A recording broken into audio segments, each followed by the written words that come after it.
kami hendak memberitahukan kepada kamu tentang kasih karunia yang dianugerahkan kepada jemaat-jemaat di Makedonia.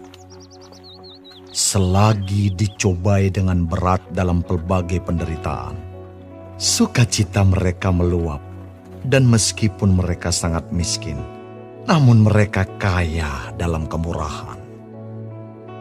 Aku bersaksi bahwa mereka telah memberikan menurut kemampuan mereka, bahkan melampaui kemampuan mereka. Dengan kerelaan sendiri, mereka meminta dan mendesak kepada kami, supaya mereka juga beroleh kasih karunia untuk mengambil bagian dalam pelayanan kepada orang-orang kudus. Mereka memberikan lebih banyak daripada yang kami harapkan. Mereka memberikan diri mereka, pertama-tama kepada Allah, kemudian oleh karena kehendak Allah, juga kepada kami. Sebab itu kami mendesak kepada Titus, supaya ia mengunjungi kamu dan menyelesaikan pelayanan kasih itu, sebagaimana ia telah memulainya.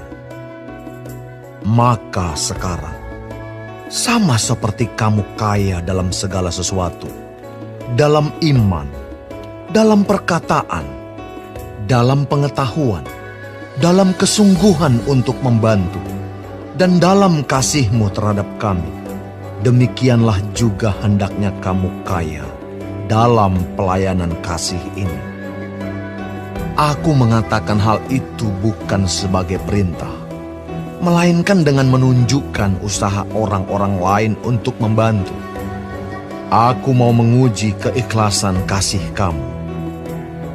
Karena kamu telah mengenal kasih karunia Tuhan kita Yesus Kristus, bahwa Ia yang oleh karena kamu menjadi miskin, sekalipun Ia kaya, supaya kamu menjadi kaya oleh karena kemiskinannya. Inilah pendapatku tentang hal itu, yang mungkin berfaedah bagimu. Memang sudah sejak tahun yang lalu kamu mulai melaksanakannya, dan mengambil keputusan untuk menyelesaikannya juga. Maka sekarang, selesaikan jugalah pelaksanaannya itu. Hendaklah pelaksanaannya sepadan dengan kerelaanmu, dan lakukanlah itu dengan apa yang ada padamu. Sebab jika kamu rela untuk memberi, maka pemberianmu akan diterima. Kalau pemberianmu itu berdasarkan apa yang ada padamu, bukan berdasarkan apa yang tidak ada padamu. Sebab kamu dibebani bukanlah supaya orang-orang lain mendapat keringanan, tetapi supaya ada keseimbangan. Maka hendaklah sekarang ini kelebihan kamu mencukupkan kekurangan mereka, agar kelebihan mereka kemudian mencukupkan kekurangan kamu, supaya ada keseimbangan. Seperti ada tertulis, orang yang mengumpulkan banyak tidak kelebihan, dan orang yang mengumpulkan sedikit tidak kekurangan. Syukur kepada Allah yang oleh karena kamu mengaruniakan kesungguhan yang demikian juga dalam hati Titus untuk membantu kamu. Memang ia menyambut anjuran kami, tetapi dalam kesungguhannya yang besar itu, ia dengan sukarela pergi kepada kamu. Bersama-sama dengan dia, kami mengutus saudara kita yang terpuji di semua jemaat karena pekerjaannya dalam pemberitaan Injil. Dan bukan itu saja, ia juga telah ditunjuk oleh jemaat-jemaat untuk menemani kami dalam pelayanan kasih ini, yang kami lakukan untuk kemuliaan Tuhan dan sebagai bukti kerelaan kami. Sebab kami hendak menghindarkan hal ini, bahwa ada orang yang dapat mencela kami dalam hal pelayanan kasih yang kami lakukan, dan yang hasilnya sebesar ini.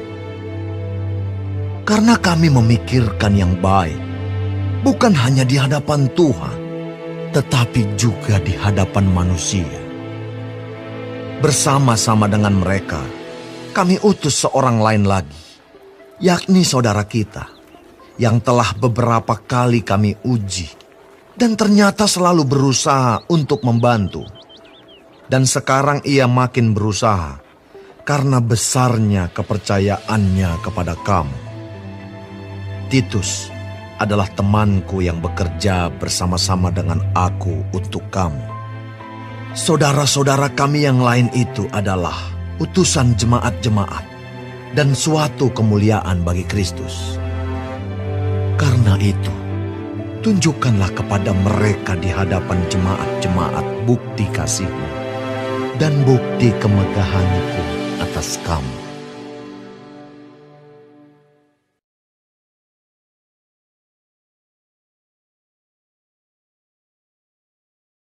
Shalom semua jemaat Tuhan, kembali kita di dalam pendalaman Alkitab Clearsight.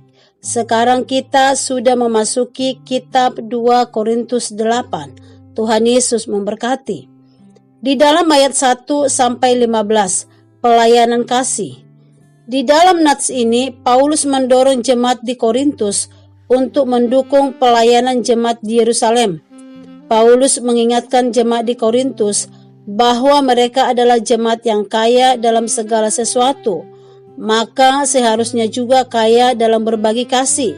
Sebenarnya jemaat di Korintus ini sudah berkomitmen untuk membantu jemaat yang ada di Yerusalem, tetapi mereka lalai.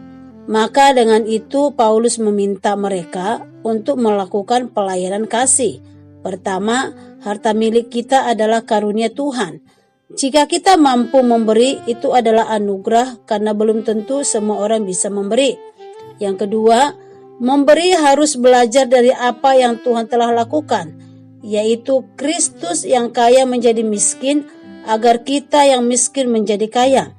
Yang ketiga, memberi harus atas dorongan kasih, bukan karena perintah atau paksaan. Yang keempat, pemberian kita dimaksudkan supaya ada keseimbangan, yaitu tidak berlebihan dan tidak kekurangan, serta di antara sesama jemaat ada kerinduan untuk saling melengkapi. Memberi bukan karena kita sudah merasa berlebihan, melainkan karena mengikuti teladan Kristus di dunia ini, agar terjadi keseimbangan. Seimbang berarti seirama dalam perbedaan. Di dalam ayat 16-24, Titus diutus. Paulus menjelaskan prinsip mengenai cara pengumpulan uang persembahan dan pengelolaannya, yaitu harus ada tim yang bertanggung jawab untuk mengelola supaya bisa terorganisir dengan baik. Untuk menghindari kecurigaan, maka Paulus memilih beberapa orang untuk membantunya, termasuk Titus, tentu dengan kriteria yang sudah bisa dipercaya. Bagi Paulus, pelayanan kasih ini bukan hanya ingin baik di hadapan Tuhan, tetapi juga di hadapan manusia.